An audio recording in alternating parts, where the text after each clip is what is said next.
Welcome to the Run for God Run Club, where you will find God in a runner's space. Welcome to the Run for God Run Club. This is your one stop each week to be motivated and inspired to get off the couch and onto the running trail where you can, in turn, inspire others to do the same.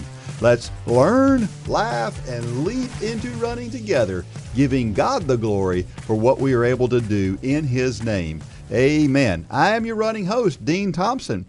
The new year is up and running, but some things are consistent. Once again, I'm joined by Run for God founder, Mitchell Hollis. Well, I'm glad to know at least I'm consistent. You're nothing if you're not consistent. I'll tell you that. No question. You know, probably everybody listening to this or watching it has either had cancer or knows somebody who has. And how do you handle such a diagnosis? Well, today's story, maybe it'll help you along the way. And then we're going to talk about dreams. More specifically, we're going to talk about the size of our dreams. So that's coming up. But first, we need to talk about our trivia question from last week. And that was, the trivia question was, when and where was the first Ironman triathlon? Now, you knew this, right? I did. Lane actually did a book report on this when he was in like the third grade. Oh, I bet that was cool. Yeah. I bet he loved that. He did. A book report that a school kid can really get into. Exactly. That's awesome. A triathlon, of course, for those of you who are not real clear, the triathlon is a swim, a cycle, and a run, almost always in that order. The three sports are contested in a continuous way so that you go from one to the other with a transition in between each one. And this started in the early 1970s. Now, we look at a sport that is as big as triathlon because triathlon is fairly sizable. I mean, it's an Olympic sport right now, right? So it's fairly sizable, but it only began in the 70s. And it started with the San Diego Track Club. The triathlon was designed by those folks to be something to supplement their running. So, which is great for all of us that are in the run club and thinking about running all the time to understand that. The first event was held on September 25th of 1974. Two guys, Don Shanahan and Jack Johnstone, were the pioneers behind this and the guys who kind of organized this. And, of course, the San Diego Track Club sponsored the event. And at that point in time, the triathlon was a 10-kilometer run, an 8-kilometer cycle, and a 500-meter swim. That sounds crazy now because all of those distances are way out of proportion from what we're used to. But that was the first one. So in 1989, the sport was awarded Olympic status. When you think about that, that is crazy to think that you go from the first event ever held to an Olympic sport in 15 years. But that happened. Mm-hmm. And then, of course, it was voted on in 89. It started in 2000. So amazing from no triathlon to an Olympic event, 26 years total. So let me challenge you or ask a question because I'm pretty sure I know the answer to this. But your question was when and where was the first Ironman triathlon, not the first triathlon. And if I'm not mistaken, the first Ironman was in Hawaii in 1978. And you're right. Because it was the year I was born. And you're right. That is true. And you know what? Now that you say that, I really messed up on the answer to this question. The wording matters. But you're right. The first triathlon was in 1974 in San Diego. But the first Ironman triathlon came as a result of, I believe, those same guys. It came as a result of kind of a dare. Let's take this to extreme. And why they decided to do it in Hawaii, I don't remember why. Maybe we need to ask Lane about this. But the answer to the question, I believe, is actually 1978 in Hawaii. That is true. Man, this is on the fly. This is what happens when you're just trying to put stuff together, and you're right. That I was thinking triathlon, but first Ironman. Now Ironman triathlon too, interestingly, is not an Olympic event, right? Correct. Lane calls it the old man sport. of the old people sport, the old people triathlon. That's typically what happens, right? Right. Now they have these ITU. What's that? The International Triathlon Union. Yeah. It started in 1989. And that's a highly competitive. Right. It's really different. It is. Yeah. It kind of takes the biking is more criterium style racing, whereby you can draft and they're usually big packs, a lot more spectator friendly because it's usually a circuit where you see them come by several times. Ironman, on the other hand, is they go out 55 miles and they come back. So it's not very spectator friendly. But the ITU, which is what Lane does and the team that we've coached in the past did. And what they do in the Olympics. It's what they do in the Olympics. So, yeah, Lane kind of gets frustrated when people come up and say, oh, you do Ironman. He's like, nope, that's not what I do. It's two different worlds. Yeah. So, yeah, you got Ironman and then you got ITU-style racing, which is the Olympic sport. But many times those ITU racers, for instance, people who have been in the Olympics, they kind of graduate to the Ironman distance. And that's why so many records are being shattered now in the Ironman events, is because these guys and gals who learned to get really fast at the short distance, well, now they're just adding mileage and they're just shattering just about every Ironman. For the past several years, there's been a record fall, a course record, because you're getting the knowledge of how to get fast is catching up to the triathlon world, and it's, a lot of people think longer is better when you're younger, but it's actually the opposite. Shorter, get fast, learn how to hurt, So yeah, I didn't mean to throw a monkey wrench in your no, that's fantastic. Your statistics here. Yeah. Well, that is where triathlon started. Right. Ironman triathlon was. So what was the actual later. question last week? The actual question was, when and where was the first Ironman triathlon? Okay. So, yeah, and it was in Hawaii in 1978. It was kind of a similar thing, though, like you said. It was these folks looking for something a little bit different, a little bit more. And they figured out that. I believe there was a debate going on between the group of guys that one was a swimmer, one was a biker, one was a runner, and they were all saying, my sport's harder, no, my sport's harder. And for whatever reason, they decided, well, let's just do all three in a day and see how that turns out. And the distances are interesting because the running portion, you understand. It's a marathon. Right. I wonder how they got to a 2.4 mile swim. Probably the same way they got to a 26.2 mile run. Well, the 26.6 mile run started, though, a long time before that. Was there an event that was a 2.4 mile swim at some point in time that was considered a long event? Yeah, I don't know. And then same thing for the bike ride. It's 112 miles. Well, my gut tells me that that was just the course they set up. The course they set up. Yeah. Yep.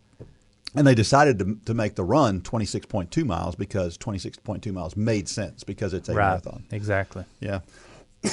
And then the biker had to go, well, the equivalent for 26.2 miles running is. Yeah, we can hear the conversations. Yeah. We can understand those. But yeah. Good question. Yeah, it was a good question, an interesting one. And, people have gotten crazy now. People have gotten crazy with these because now you don't just have Ironman. You have double Ironmans, you have triple Ironmans, and now there is a Deca Ironman where it's 10 times the distance. Well, if you remember the very first volume of the 5K Challenge, we talk about Gary Brasher, who was a Deca Ironman. And, yeah, those people are insane. Yeah. That's just an extreme glutton for punishment. And this has led to other things. There was somebody told me one day to pull up this website one time, and I did. And the website was youmaydie.com. So I checked it out, and it was about this race that was partially running, but it was a very small portion of it. But you can go now. That's been kind of absorbed into another race series, kind of. But It's diving. It's bringing. You have to carry like it's an adventure type big race. roll of coins with you and buy. It's weird. It's a weird thing, but it's very interesting. If there's an article about a guy who was a reporter who decided to try this thing and wrote his account of this thing, and it's really interesting. It's really interesting, but crazy. Yeah, but it's not for runners. It's not for runners. One of the things they had to do was at one point in time, they had to dig a hole in a particular area, and they had to fill up a wheelbarrow and had to run this wheelbarrow 100 meters across a field and then dump it in something else. And they had to do so much of this digging and dumping was part of the race. Mm-hmm. And again, to me it's a little closer related to what's the sport where they do all the other they run and they weightlift and they, it's on the tip of my tongue. American Ninja Warrior? Or? No, they do a lot of weightlifting and then they'll run right afterwards. Oh, CrossFit. CrossFit. Yeah. CrossFit. Yeah. To me, that's more CrossFit type stuff than running stuff. But yeah. Which CrossFit is a whole different category and a whole different sport. It is. Yeah. And some of those folks are amazing athletes. Which is pretty cool. I mean, people they're getting very creative in ways to stay fit. Yeah. And scratch that crazy itch that a lot of athletes have. You know, they want to do something kind of crazy that people say can't be done. And that's in every sport, really. I mean, it's not just running or triathlon. It's every sport. There's extreme. Yeah. I think there's a whole channel dedicated to that now. What's it called? My mind just went blank. What are the games? You got the X Games. X Games. Yeah, the X Games. I mean, that's how that came about. Was people doing crazy stuff. Yeah. Some of the stuff they do on motorcycles and other things these days are like, when I was a kid, you never would have thought about any of that. A backflip on a motorcycle. Yeah. I mean, who would have ever thought? They said that what's the word? It's not. We're having a hard time with words geometrically, today. But physiologically, it can't happen. Is that the right word? Yeah, maybe so. Yeah, gravity says it can't happen, but they figured out how to make it happen. Yeah. So listen, if you're out there and you're wondering, okay, why are they talking about all this extreme stuff? That's not me. I'm just a beginning runner, and I'm just hoping to get to the end of a 5K finish line. Listen, we get it. But a lot of those people, they started there. I was that person. So sometimes that's where it starts. And listen, we're not denigrating anybody who doesn't go to those crazy extremes, of course. If you're the person who you just want to get to the end of that 3.1 miles, it's great because that's your extreme. Yeah. Everybody's extreme is different. There's that guy who did the DECA triathlon. I've done an Ironman triathlon. I am never, ever going to get on the starting line of a DECA Ironman triathlon. It ain't going to happen. I'll never do any – I shouldn't say never. I do not plan to ever do anything that has ultra associated with it again.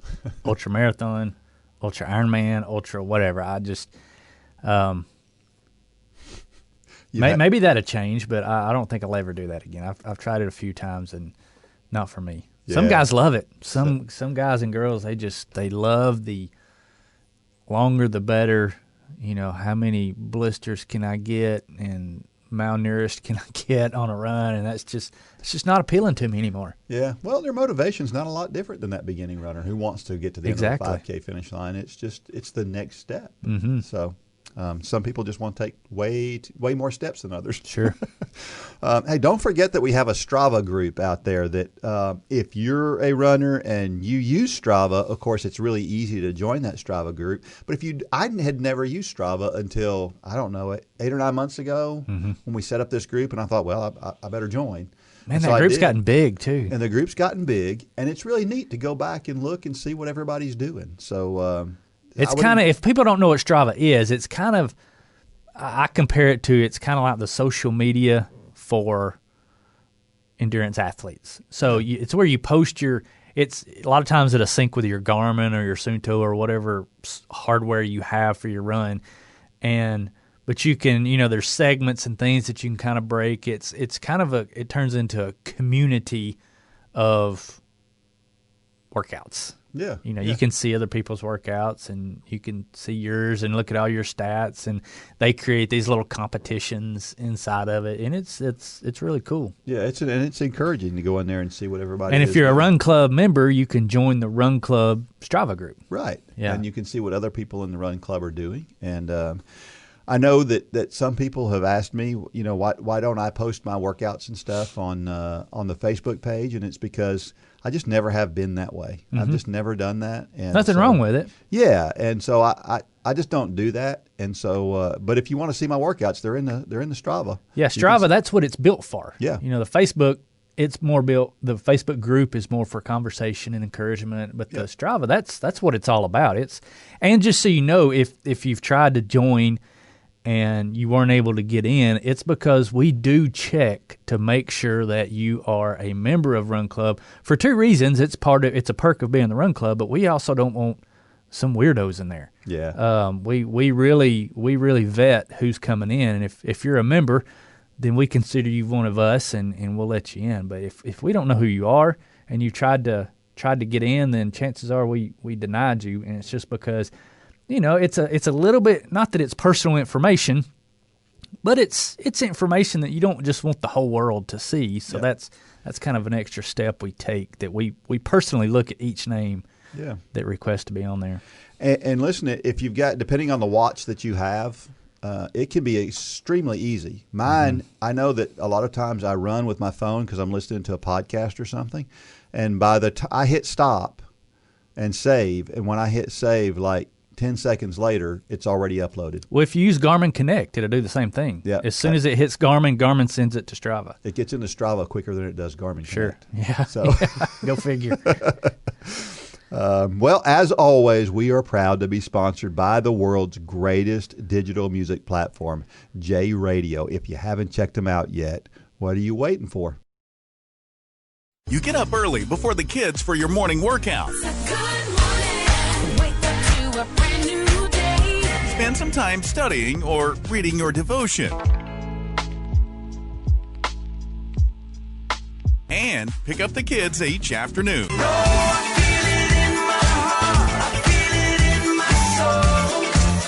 Whatever the moment, J Radio has you covered. Get your account at jradio.com and download the app in your app store. J Radio, music for every moment.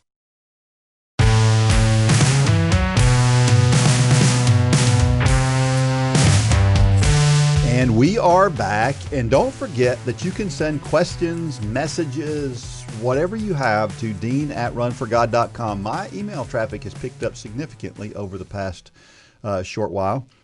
As a matter of fact, I was thinking about doing something probably, by the time you hear this, I will have already done it, but somebody had asked me some particular questions, which I thought, well, there might be a lot of people that want to know that, and so I'm probably going to share it on a Thursday night soon. So if you don't know about us, though, make sure you go to runforgod.com or runforgodrunclub.com and learn more about who we are, what we do, and you can get the skinny on what's going on. And don't forget that we'd love to hear your story. We're about to share a story, and you can submit your story. And again, another thing where traffic has picked up, we've received 4 or 5 stories in the last few weeks, and we'd love to see those stories. So you've got a story. Don't say you don't, because you do. And we'd love to hear your story. And we'll, as we always say, if you're a part of a run club, you get your story in there quicker. And go to the front of the line. You go to the front of the line, and that this week's story is one of those. So I'm getting more emails than ever, like I said, and I'm getting a lot of people who are sending me emails saying, "Ugh, I signed up for this couch to," or I've seen posts too. I've signed up for Couch to Marathon, and I'm really scared. What are we telling those folks, Mitchell? You should be scared. No, I'm just kidding. No, I mean it's you can't look at. That's why we're so cautious about telling people just to go download the training plans, and because you can wig yourself out by looking a year down the road. Yeah. You can look and see that, yeah, I mean, a year down the road or 9, 10 months, 11 months down the road, you're going to see 18 and 20-mile runs. And if you've never run a day in your life, that's very intimidating. I haven't ran a marathon in several years, so 18, 20 miles to me right now is very intimidating. But it's just like everything else. We promise you that if you will stick to the plan, do it as prescribed, and don't jump ahead. Let's park right there for just a second. We've already seen the post on social media. Yep. The people haven't said they've never run before, but it's pretty obvious by the way they're talking that they've never run before or they haven't run in years, and they're saying, I went out and ran 2 miles last night. Don't do that. Yeah. Please don't do that. Stick to the plan. By the time this airs, we started last night. There's still plenty of time for you to get in. We've always said that people can join the 5K challenge. People who have never run for the first several weeks, 5-6 weeks, you can join even if you've never run and start where we're at. But if you stick to the plan, is it going to be a challenge? Yes. Can you do it? Absolutely. No question, no doubt. Trust us. Trust us, and we'll get you there. But yeah, I'm blown away. I'm blown away that, we had some kind of loose goals. I think we've already talked about this. And as of this recording, we're over 1,300 people who are starting this journey with us. And I have a feeling, I'm not going to say what my feeling is. I think we're going to be a lot more than that by the time this actually airs. And I think it's because we've struck a chord. People have this on their bucket list. And if you look anywhere in the nation, there's really no good place. If you say, I'm going to run a marathon, the challenges are really the same today as back when I ran my first marathon. Yeah. There's not a lot of places to plug in for a marathon training group where you don't get looked down on, number one. That's common. Our sport, it's a different culture in a lot of places. Yeah. And so that's not the case here. We welcome we want the people who have never run. So the intimidation factor's out the window. The I'm better than you is out the window. People realize that, and we've struck a chord. This is on a lot of people's bucket list. A lot of people who have never thought they could. It's on their list, and we're simply giving them an avenue by which they can reach this goal of running a marathon. So if you're listening to this, number one, you're not a Run Club member. Number two, you're not signed up for the Couch to Marathon. Do it today. Do it today. Yeah, absolutely. You're going to be able to do this. You just need to have some faith. And as Mitchell said, trust us. We can help get you there. Our story this week comes from Linda Herndon, and she is in Corpus Christi, Texas. And it's called Those Three Little Words. Those three little words, whenever you hear them, you listen up because you know something important is going to follow. I'm sorry, but you fill in the blank. What I heard was, I'm sorry, but you have cancer. What? Not me. I feel great. Ovarian cancer? There has to be a mistake.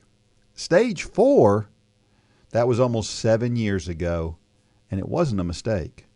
I had stage 4 ovarian cancer that had metastasized from my ovaries to my lungs. Not 3 words you want to hear. Your mind races, full of disbelief, while your body slowly deflates.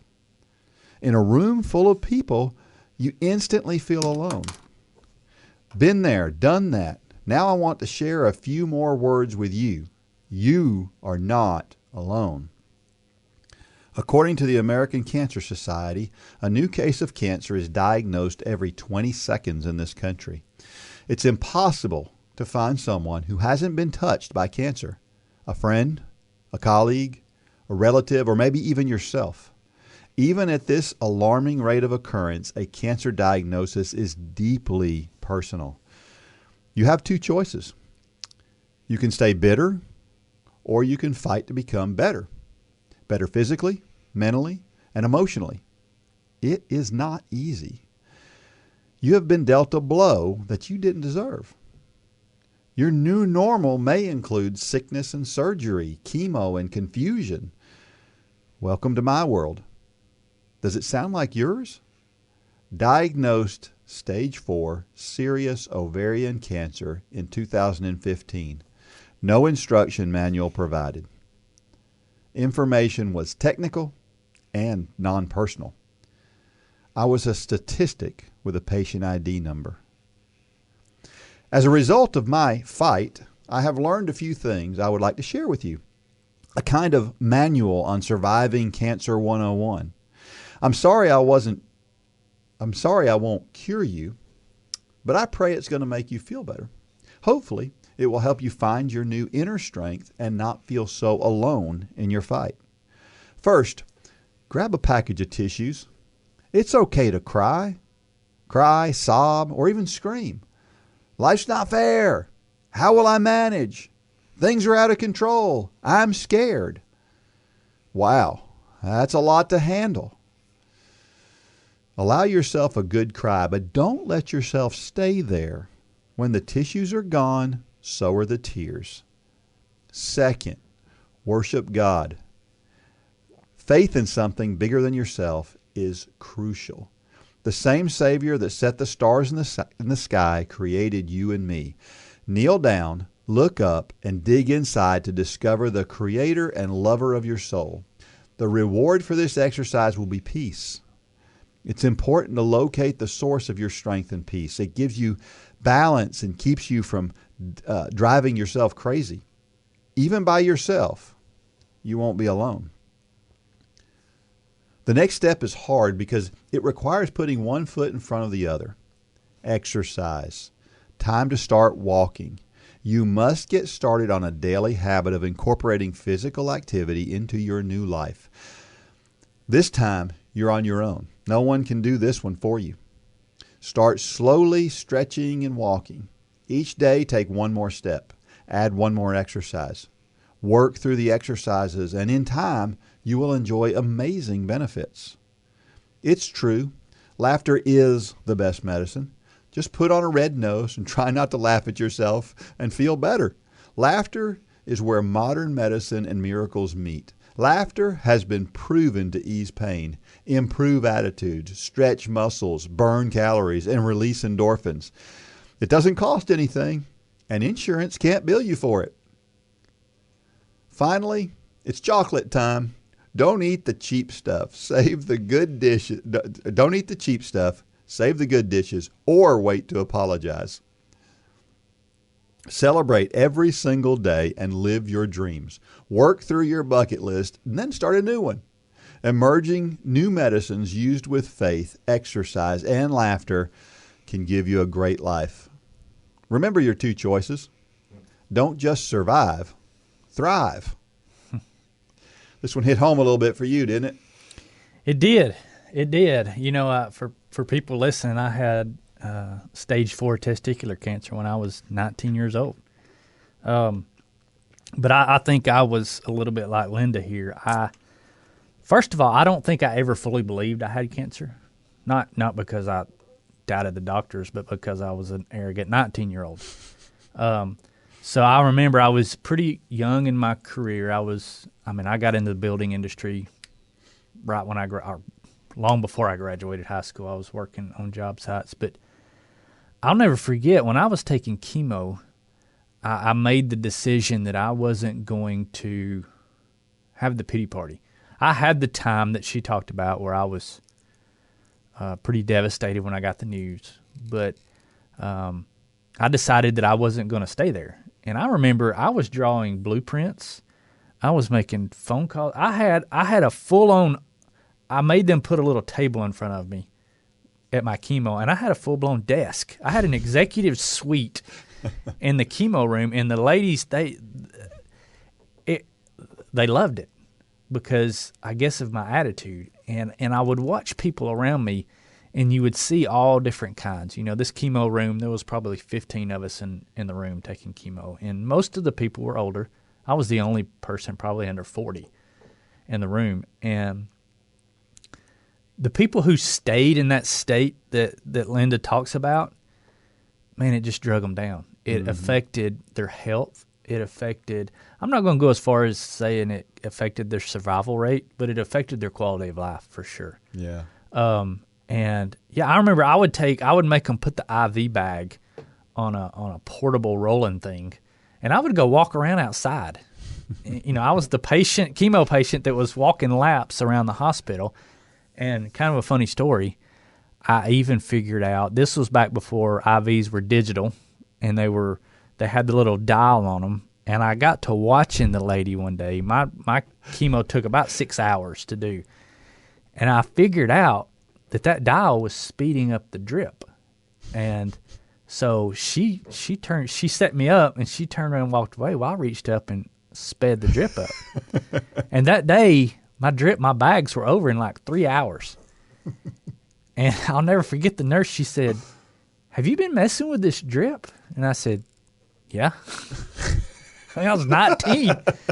She said, this could harm you. This stuff is, it's poison basically, and too much. It can make you lightheaded and disoriented. And I'm like, okay, but it'd get me out of here a lot earlier. And she went on to tell me the other side effects that it could have, which could be pretty serious. But yeah, I completely can relate to everything that Linda said, and it's all about your. I've talked to some people who've been diagnosed with cancer and things like this before, and been able to tell them my story. And my advice is always the same: keep your head up and act like you don't have it. Yeah. I never liked people coming up to me and, with the sad eyes and the, so how rumors get around town. I had one foot in the grave. Yeah. In the rumor mill. But I never liked that. I didn't want to hear it. I didn't want to talk about it. My family would try to talk to me about it, and I just didn't want to talk about it. And that's different than just flat denying something. Right. I'm not saying don't deny it. I'm saying act like you don't have it. Yeah. Because if you can talk yourself into feeling bad. Absolutely. And I talked myself into feeling good, even though there were days that I felt crummy. Yeah. The day after chemo, you just feel horrible. But I would go to work, and because it's kind of like this, it's kind of like exercise. When you get done exercising, it hurt and you're completely worn out. But at the end of the day, you're like, oh, I did something. And that's the most satisfying thing in life, is to do something that people say you shouldn't be able to do. Yeah. And to go out and do a workout that people say you shouldn't be able to go do, or to go to work when you have stage 4 cancer and you had chemo the day before. It's hard, but it does something to your psyche. And I'm glad you included this story, because, this isn't really running related, but yeah, cancer, I can tell you probably 10 people right now off the top of my head that have cancer. It's a disease that touches so many people right now, and this is just a great story to include here. Yeah, yeah. And I would argue that this is very relevant to running in this. And what you just talked about is that the way we look at getting out the door to go run is so critically important to the quality of our life. Mm-hmm. Because if we're going out there and we're looking at the run as, oh gosh, I got to get a run in today. Mm-hmm. Sometime I got to figure out, where am I going to fit in another one of these sweat sessions that's going to be hard. Mm-hmm. Or are you looking at it as, man, at what point in time am I going to find space for me to spend some time with God, mm-hmm. or for me to do something for myself that's good for me? And the way you look at that just has a tremendous impact on how that next 30 minutes, hour, however long you're out there goes. Mm-hmm. And not only that time, but the time afterwards as well. Mm-hmm. So yeah, and I mean, I'm by nature an optimist. Yeah. I'm always a glass half full guy, and some people are naturally pessimists. But you can change that. You can force yourself to look on the brighter side of things and not always look on the negative side of things. I mean, that disease could have taken me out. Mm-hmm. I thank God that it didn't, but I was never going to think that. Like I said, I had a rough day or two. I gave myself a day or two to kind of just have the pity party. But then I moved on and I said, it's not going to do me any good to be like that. And I mean, I think some of the arrogance of being a 19-year-old played into that as well. But there's a lot, you can learn a lot from an arrogant 19-year-old when it comes to things like this. Yeah. And it's their outlook. Yeah. Yeah. We have some scripture passages here. The first one is, "But immediately Jesus spoke to them, saying, 'Take heart, it is I. Do not be afraid.'" Matthew 14:27. And this was that point at which he's walking on the sea. There's a storm. He's coming toward the boat, and they're like, "Oh my gosh, there's a ghost out there." And he's like, "Don't worry, it's me. I'm here." Right? But you made a statement, a very important statement, or Linda made a very important statement. They knew his voice. Yeah. And I think that, whether it's cancer or it's the busyness of life, I mean, all of our lives are chaotic. We're such a busy society that it's so much more important to slow down and find time to do nothing so that we can hear God's voice and we can understand when it's him talking. I still go back to the statement that, did you make the statement or just did you read the statement where I'm so busy today that I need to find more time to spend with God? That's Martin Luther. Yeah, that's so true. But so many times that's the time that we will push aside, and as a result of that, we don't recognize when God's talking to us, because God is often talking to us. Yeah. It's, do we recognize his voice? Yeah. Yeah, I love the way he says take heart in here, because you got to realize the situation, put that in context. There's this big storm around them. Cancer is a storm, right? I think they're going to die. It's a different kind of storm, but it's a storm. Take heart. Be calm. It's okay. I'm here, and I can provide everything that you need in this moment, right? So, Scripture passage number 2. "Don't be afraid, for I am with you. Don't be discouraged, for I am your God. I will strengthen you and help you. I will hold you up with my victorious right hand." Of course, that's Isaiah 41:10. A lot of times we hear that "don't be afraid" part, and we forget the "he is with us" part. But they go hand in hand. It kind of goes with what you were just saying about knowing his voice. Yeah, I mean, it's during these insanely difficult times. I mean, you just look around and see what's going on around us right now, or look back at what was going on in Linda's life at the time. It's these insanely difficult times that we can reflect Jesus the brightest. Society would say, well, it's okay to be angry and bitter. I mean, you just got dealt cancer. It's okay to be angry and bitter. So when we're not, man, what a great testimony to the one that gives us that peace, because society looks at us, a lost society looks at us and says, why are they not bitter? Why are they not angry? Because that's the normal. So when we're not normal, when we're different, we're shining Jesus brighter than ever. Yeah, absolutely. And one of the interesting things is that when I was reading this story and I saw where Linda had said, "I didn't deserve this."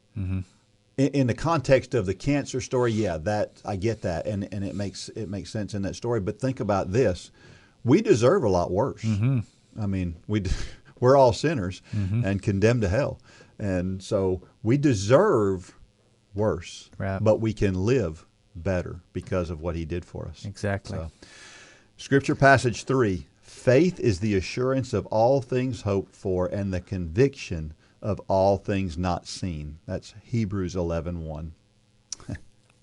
I remember this verse. I know the New King James Version off the top of my head. Faith is the substance of things hoped for, the evidence of things not seen. The reason I know that is because my pastor did a series on this several years ago, and it was like a 12-week series. But he started every single Sunday with reading that one verse, so it's like seared into my brain. But the gist of that verse, to me, is a peace that goes beyond understanding, is like the wind. It's obviously there. It's obviously there. The wind is obviously there. I can look out the window and I can see the trees moving right now. But you can't see it. And that's so hard. That's so hard to grasp. But when you understand, when you can relate something like the wind to faith, then it starts to come into better focus. And there again, you've got to slow down and really let that sink in to understand it. Yeah. I think the assurance part of that is a realization, right? The assurance. I think we think about our assurance. What does assurance mean?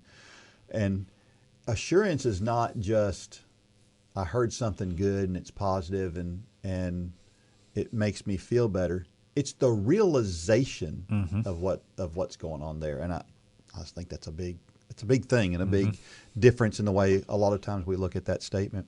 Question number 1: have I been a good person? Why did God? But I have been a good person. Why did God allow this to happen to me? I mean, that's the age-old question, right? Yeah, and it's such a non-eternal worldview. Now, I'm not saying that flippantly. I have that same worldview sometimes too, because why do bad things happen to good people? But we got to remember what Romans 8:28 says: all things work to the good for those who love God. You know, when I read this question this morning when I was going through this outline, you know, my mind went back to Katie Withlow Hammondtree, who is the young lady in our hometown who got acute myeloid leukemia, and there's two things that really set Run for God on a forward trajectory. It was H.R. Poe confronting me about running in my life, and it was Katie's story. And we talk a lot about H.R.'s comment to me, but Katie's story, she got dealt a blow. She was pregnant, and she come down with this acute myeloid leukemia, and she was given the option of she could abort her baby and start chemotherapy, or not abort her baby, but the chemo would all likely create an aborted fetus. Yeah, it would kill the baby, or she could roll the dice, have her baby, and most likely die. And the latter is what happened. She chose God's plan. Although it was a terrible hand to be dealt, she changed so many people's lives because of her attitude. She knew she had a death sentence, but she began to shine brighter than she had ever shined in her life, and she changed so many people's lives. She's what half of the reason that this ministry started was because we were doing a run back then in her honor, and that's where I saw the power of a T-shirt. Yeah. We were running with these shirts that said "Running for Katie," and how many people saw it. So that one life, that bright beacon in a very dark place, partly spurred this ministry on and changed hundreds of lives in our community. And she's just a good example of, in God's grand design, that is why sometimes bad things from an earthly standpoint happen to good people. I know where Katie is today, and she's not doing bad. Yeah. She's doing better than all of us could ever imagine. Yeah. But she made so much good in the process of doing what we saw as bad. So it's just your perspective. Well, let me share another story with you, and I haven't even shared this with you personally. This will be something you haven't heard before, and this just happened this last week. My brother just got out of the hospital. Mm-hmm. He had double pneumonia and COVID, and thankfully, it looks like he's going to be fine. But that's a horrible thing to go through, right? Mm-hmm. He couldn't breathe. I mean, it was my brother. If you guys, if you're watching this, you see me, and picture the opposite, and that's my brother. Mm-hmm. My brother is 5 inches taller than me and 150 pounds heavier than me. Mm-hmm. And body slam you in a heartbeat. Easily. And he's a tough guy. He's a man's man. He's just that way, right? Yeah. He's a rugged kind of guy. He was almost crying over this whole thing. It was so bad. He goes to the hospital. He gets in the hospital. While he's in the hospital, he has a phone call with his father, my father. Mm-hmm. Darren's 54 years old. For the first time in his life, he heard my father tell him he loved him. The first time in either one of our lives that my father ever told either one of us that he loves them. You think about the power of what a bad situation can be, and Katie is a great story. This is a whole different category and a whole different direction. My brother called me as soon as he got off the phone with my father and said, "You're never going to believe what just happened." It was the most meaningful thing that he's probably ever had happen in his whole life. Wouldn't have happened had he not been in the hospital, and my father felt compelled to share that with him. And that's just the way God works with these things. And so if you're out there and you're struggling with something, whether it be cancer or something else, just know there's something out there that God may have for you. Yeah, I mean, and I've said I'm gonna share this on here, and maybe we need to do it here in the next few weeks. But I mean, I wrote my dad's eulogy when he was laying on his deathbed, and the title that I put at the top of the page of his eulogy is "Cancer Saved His Life." Now think about that. My dad ultimately died from cancer, but it saved his life.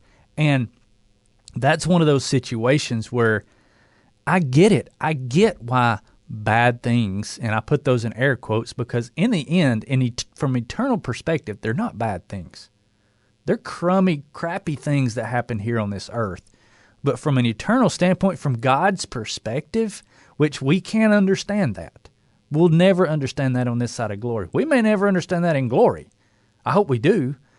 But I get it. I understand it. And I'm so glad that I've had these moments in my life where it's like I can say, okay, God, I get it.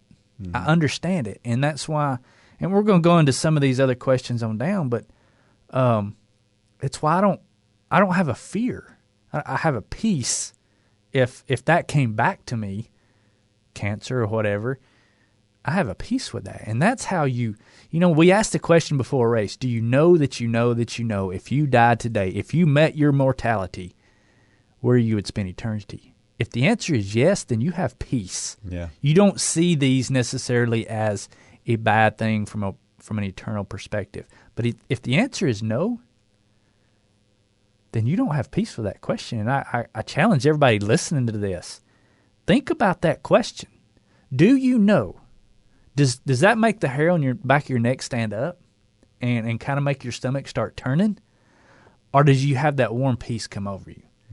That's either the presence of God or that's the absence of God and a God trying to convict you. Think about that. And if you're struggling with the answer to that question, we have a webpage built just for this. runforgod.com/peace with God.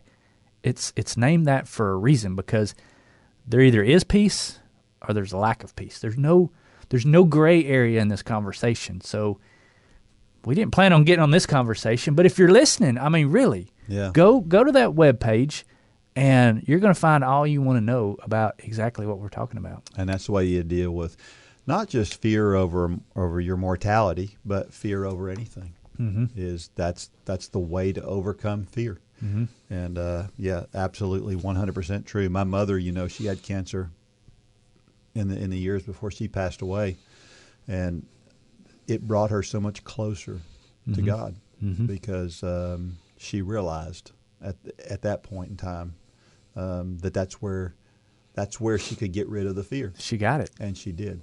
Absolutely. If your teen is into rock and metal music that makes your ears bleed and your grandmother clutch her pearls, we can help. If your spouse yearns for music from the old days and wants to relive the music of their glory years, we can handle that. If you need a break from the day to spend time with God and recognize His goodness, we'd love to be a part of that. Whether it's rock and metal, classic songs from decades past, or heartfelt worship music, J Radio has you covered. Sign up for an account at jradio.com and download the app in your app store to start listening for free today.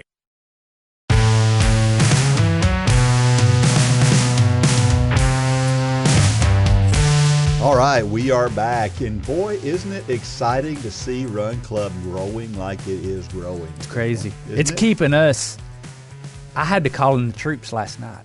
Holly's probably going to kill me for saying this on the air, but I mean, Holly and Gay are a little bit overwhelmed with the the kit's going out, and so I called in my mom and our neighbor last night, great Alyssa. Dean was on here last week with us. Yeah. Dean's wife, Alyssa, she's over there all packing boxes and trying to get. So we called in the cavalry last night because the response is just it's awesome.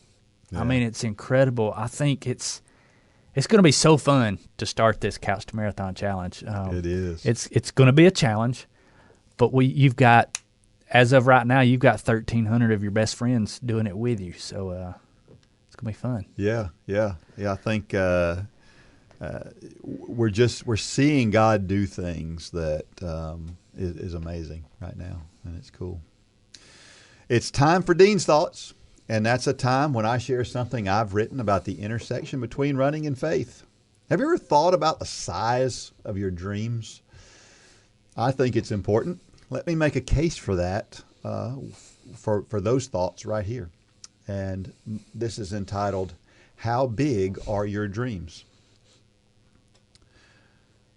Pastor Ike Reichard said, the day our memories become bigger than our dreams is the day our soul begins to shrink. They say that those who forget the past are doomed to repeat it. While that's 100% true, we have to use caution as we look back at our past. We can use our past to avoid an injury of yesterday for sure, but we can also use our past to limit what we can do today. Do you ever use the phrase, I've never done that before?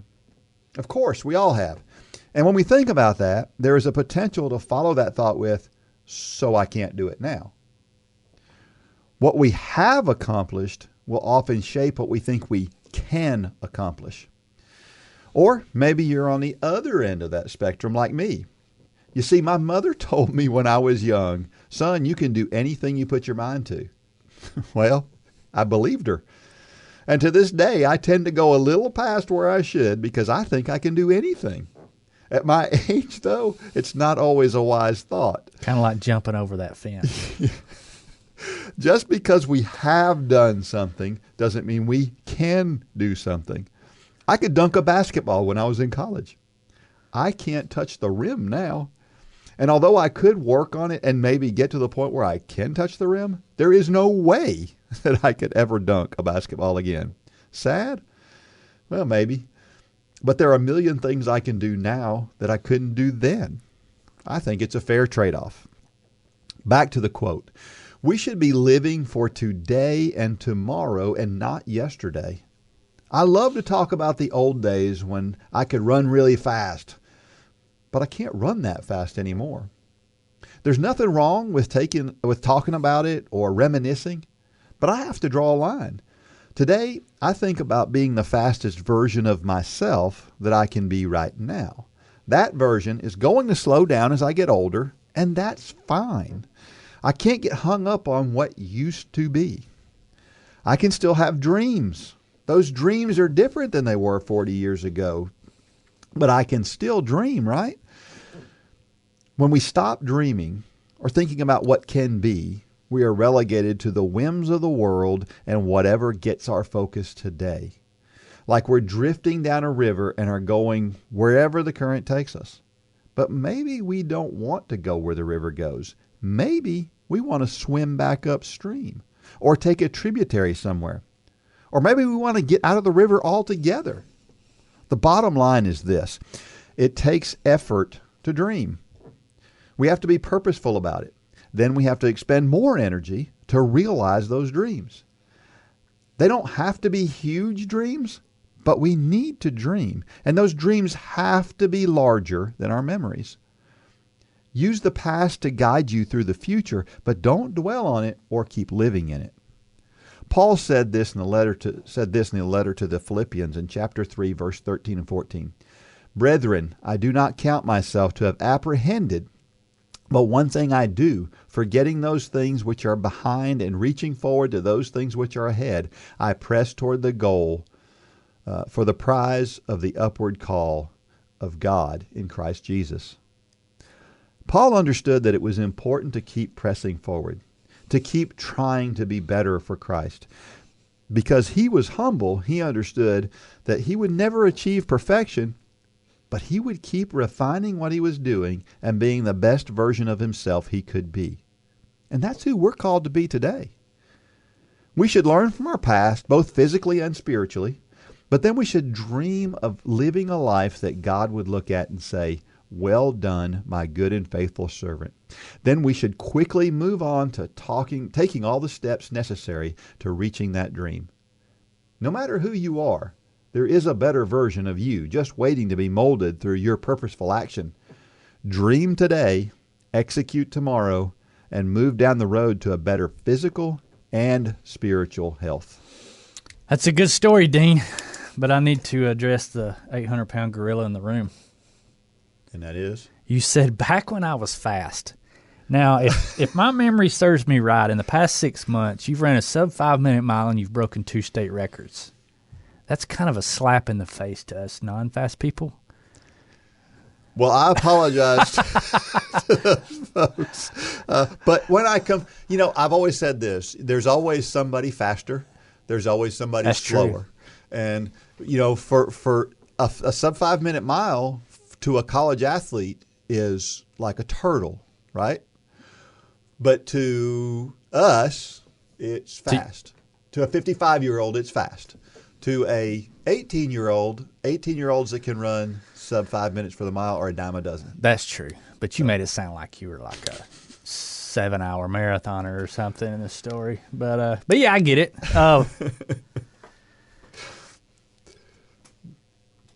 Well, maybe dreams and goals are the same thing. I think I kind of use those interchangeably because of the quote.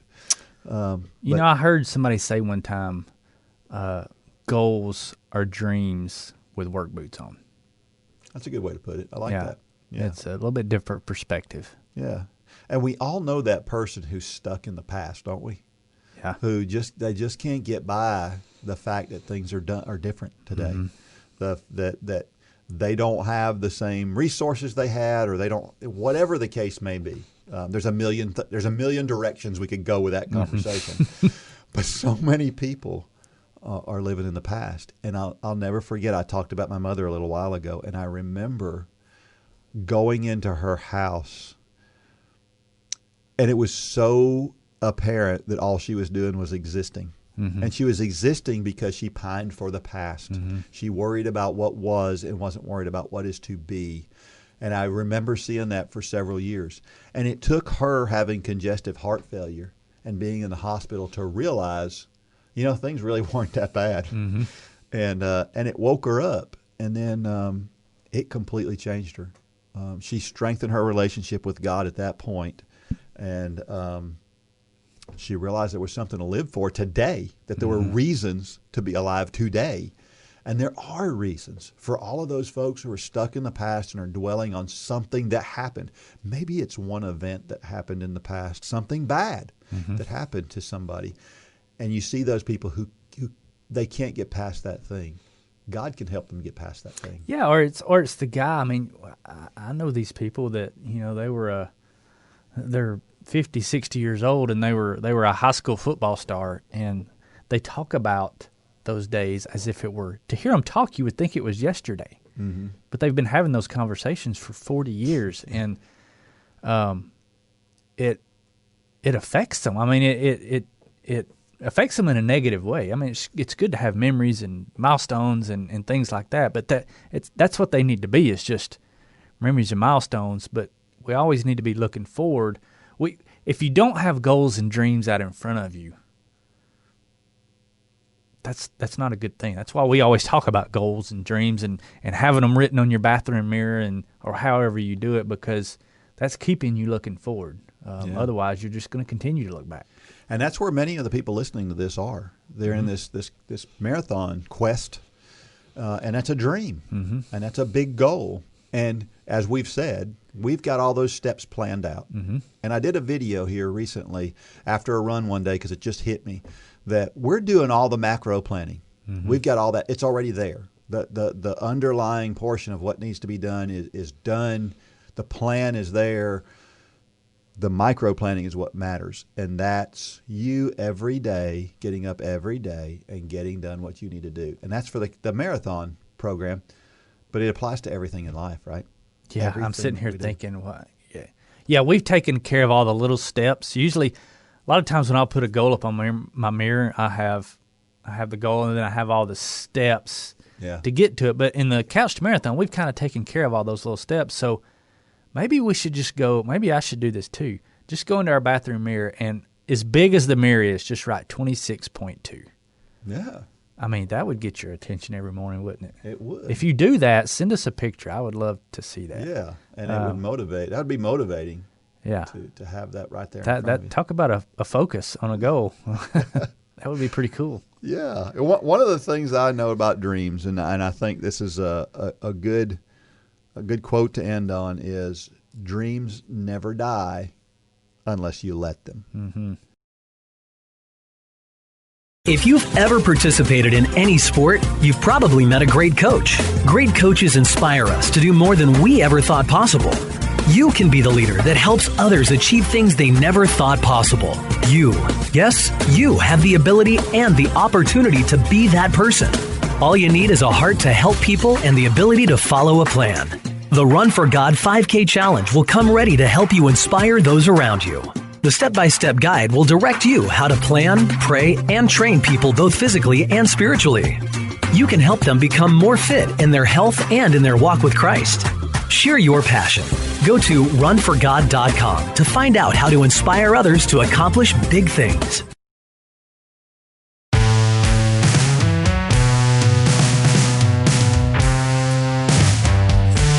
All right, so we're back, and I'm wondering, you've probably done this before, but one of the things that I'm doing this year is I started over and reading the Bible through in a year. Mm-hmm. I just really enjoy that. It's amazing how when you do that, the different things that you pick up on the second, the third, the fourth time you go through that, how you read it differently. And it's funny because we talk about how God is in the things that are happening today, and we'll see it tomorrow, the things that He's done. Well, when you read the Bible several times through, you see that. Every verse takes on a new meaning depending on the season of your life you're in. Yeah. And it's neat to see the way there's things in there that they're not prophecies, but you know what's coming later, and you see it and you go, golly, that's where God planted a seed right there. It's really cool, really cool. Hey, listen, a lot of people have asked about doing races on different dates other than what we have planned for the Couch to Marathon program. So I wanted to speak to those people for just a minute. I get it. I understand. For a lot of people, those races are important races for you. And again, I get it. But I guess this is the way that I would look at it. There are people that can accelerate this plan and do more in a shorter period of time. I have no doubt there are people in this plan who could be running a marathon in June if they started now. No question about it. But there's a lot of people who can't do that. And so if you're in a group that wants to do this, I caution you to do it according to that person who struggles the most. Don't do it according to the person who finds it the easiest, right? And go at that pace. Now, if you have an entire group who are really, really athletic and you feel like it's not going to be any problem and you want to accelerate that program and you want to do a marathon next December, then have at it. That's up to you. Just know we're all going to be going at a different pace at that point, and you're going to need to start that acceleration early. You can't just it's time. You can't just cut 3 weeks out of the program and. That's right. You're going to have to start training for that marathon while you're still training for the half marathon, right? In order to get that done. And so, just some things to think about. I'm willing to answer some questions about maybe how you do that. If you want to send me some emails and some things to ask, but again, I caution you: be careful about how fast you want to accelerate things. And again, if you're, let's say that. We've got our 10K planned for, I can't remember the date, but our 10K is planned for a particular date. Well, let's say that you don't have a 10K close by and you want to run a close by race, and that 10K is 2 weeks later. And at that point in time, we'll already be into training for that half marathon. You can do that.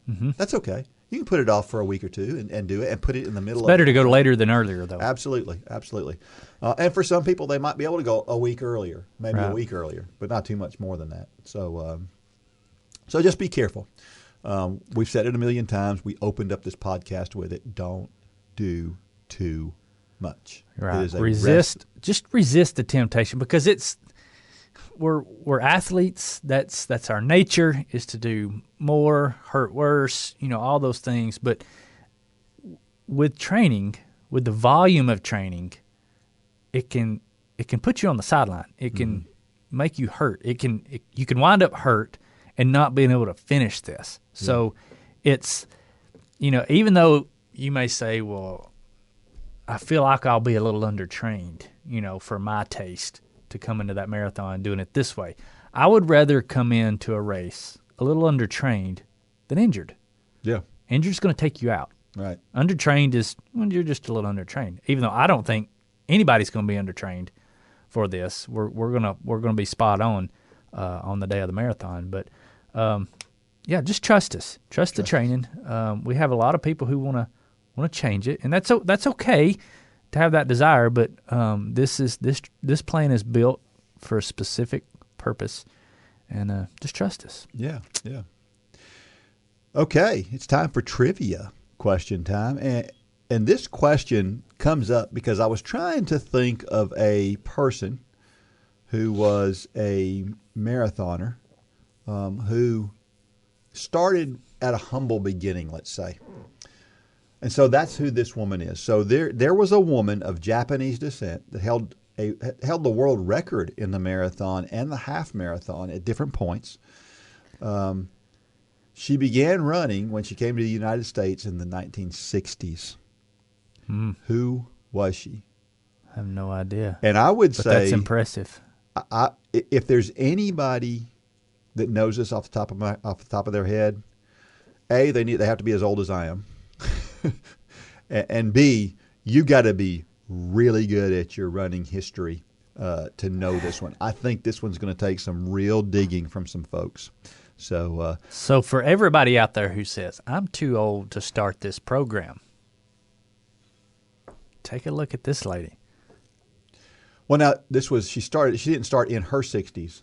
This was in the 1960s. Oh, the 1960s. My bad. Maybe okay. I should have said that. Yeah, okay, I thought you were saying she was in her 60s, and maybe she held the record for her age group. Yeah. Okay, so she came to the U.S. in the 60s. Yep. She was of Japanese descent, and she held the world record for the marathon and half marathon at different times.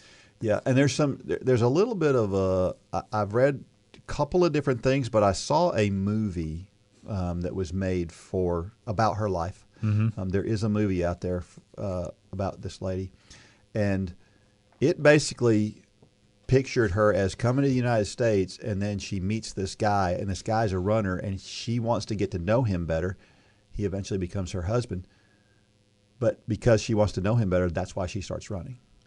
And so, and then she becomes not only a marathoner but an ultra marathoner eventually. So anyway, check that out. That's interesting. See if I don't know that one. See if you can figure out who that is. And it is time to share why running is so awesome. And I may have shared this one before because it is such a big one. Running is affordable. Mm-hmm. Shoes can be relatively expensive, but there's nothing else that you need as a runner that has to be expensive. Running is my life, right? Mm-hmm. Everything I do revolves around running. I spend $18 on the shorts that I wear. So I know there are people out there who spend $40 on a pair of running shorts. That's or great. More. Yeah, or more. That's great. That's fine. There's nothing. I'm not saying there's anything wrong with that. I'm just saying you can do it cheaper if you want to do it cheaper. And for some people, that's an important item. Mm-hmm. And for some people, they've got the money and that's okay. There's nothing wrong with it. But if you're a runner, you don't have to go there, and you don't have to dig deep into your pockets. Like, I know people who are golfers. And first of all, golf equipment is expensive. Mm-hmm. But even after the equipment, you got to pay to play. And it's expensive. Yeah, very expensive. It's a pair of running shorts every time you play. Right. So, and T-shirts. if you're a runner, once you become a runner, t-shirts. you're going to have so many T-shirts. Yeah. And that's all you really need. And again, socks.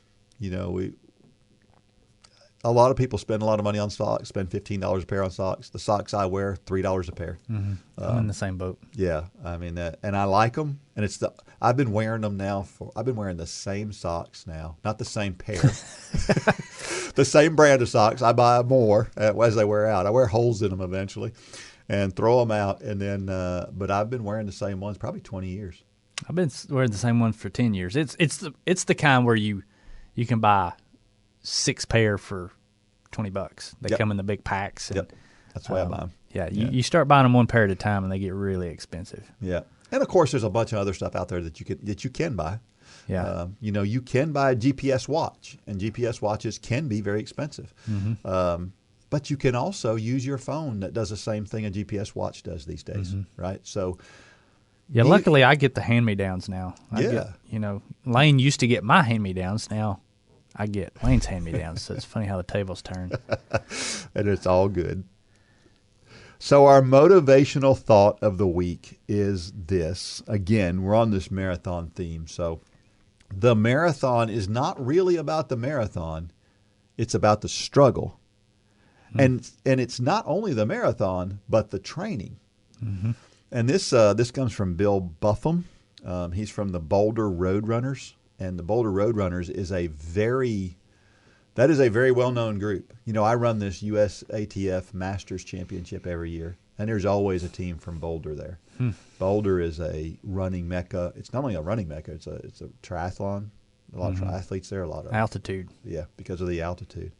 I remember talking about the Run for God Boulder connection here that I have. My personal story is I was in Tallahassee, and I was running one of those USATF races, and this guy comes running across the field. I'm about to start a race. He comes running across this field, and he says, hey, you're Dean, aren't you? And I'm like, yeah. Where's this going? Yeah. And he says, hey, I know I've watched your Run for God stuff. And he said, I really believe in what you guys are doing. And it's great to see folks out there with a good faith and doing things for the running community. So thank you for what you do. And I thought, man, that's so awesome. Right. So never told me that story. Have I never told you that? Well, no. Well, listen to this. It goes one step further. I go home and I'm like, well, who is this guy? His name was Doug Bell. And, it turns out Doug Bell was a world record holder.